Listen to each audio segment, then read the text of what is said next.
Okay guys, for the first episode of Prop Review, we are reviewing my old Spider-Man Homecoming homemade web shooter. It's not a game, it's a rich thing.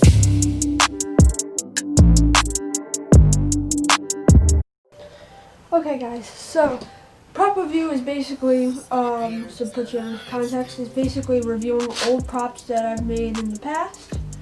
And like this one I made before my YouTube channel.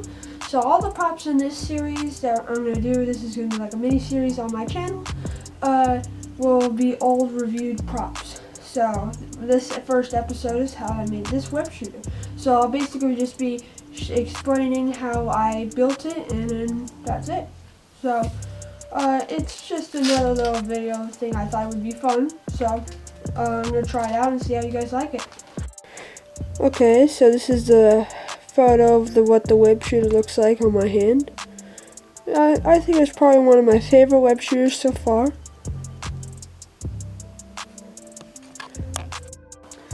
So this web shooter is composed of a few different things actually. This is like one of my, I think, most artistic things I added to it, because it actually has a lot of actual real like metal parts on it. Like, for instance, I have some washers, some bolts, and I got 2 washers up for the trigger. Then I got a screw, which it actually, if I can show you with this screwdriver, it actually can be unscrewed from the web shooter. So I just thought that was a little cool, fun detail that I should add. And yeah, see how the screw just pops up? Then you can just screw it right back in.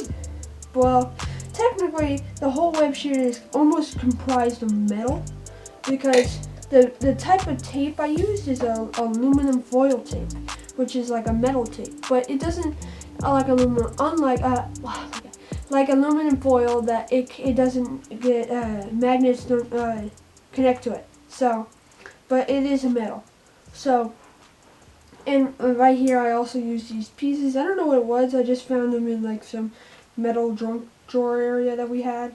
So yeah, so I just actually had pieces and stuff like that.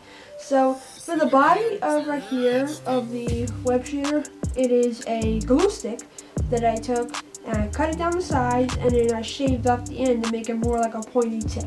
Then I wrapped that whole thing in electrical not electrical tape, in some aluminum foil tape.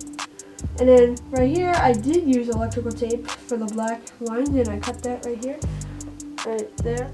So, I also used some zip ties to make it more accurate to the photo. And then the actual main body is composed of some cardboard. You can see on the back, obviously, some cardboard. So then it's just cardboard wrapped in it. And then right here above these, behind these metal pieces is just a strip of cardboard that I put there, so I can lift these up and have it look like web cartridges. So these to me look like web cartridges. So I gotta say, this web shooter is not exact to what the movie one looks like. I just put pieces together and try to make it my own, but similar to the one that is. Then I also took a bunch of strips for cardboard, and then I made this right here as the trigger.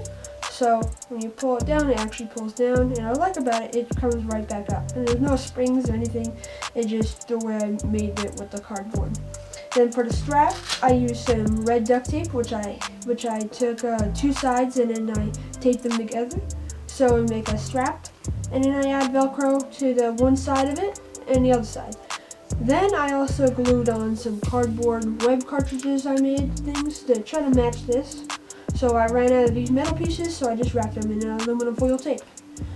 So, and for the trigger above the washer, I just used some black electrical tape so I can get the washer look black, because I tried to use a black marker thingy and it didn't really work because it's metal. It just came right off. So I decided to just tape it up.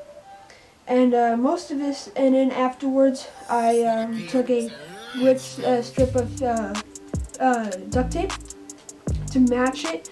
Like it, when you look at it like that, it kind of like matches the strap like that. So that's what I did also. And then when I was finally done with it, I took some black paint and I put water in it, and I took a paintbrush, like any type of paintbrush, and I just started to go just like that. I just washed it over, and I took a paper towel, and I wiped it right off. So, and then you can see it left some like black markings to make it look like it was used or worn and battle damage looking color. So yeah, that's what I really did for this web shooter. Nothing much. It was just an old prop that I just wanted to share with you guys. And tell me what you think about this prop review. My first time ever doing it. I'll show you some close-up photos, and I'll show you some of these close-up photos of this.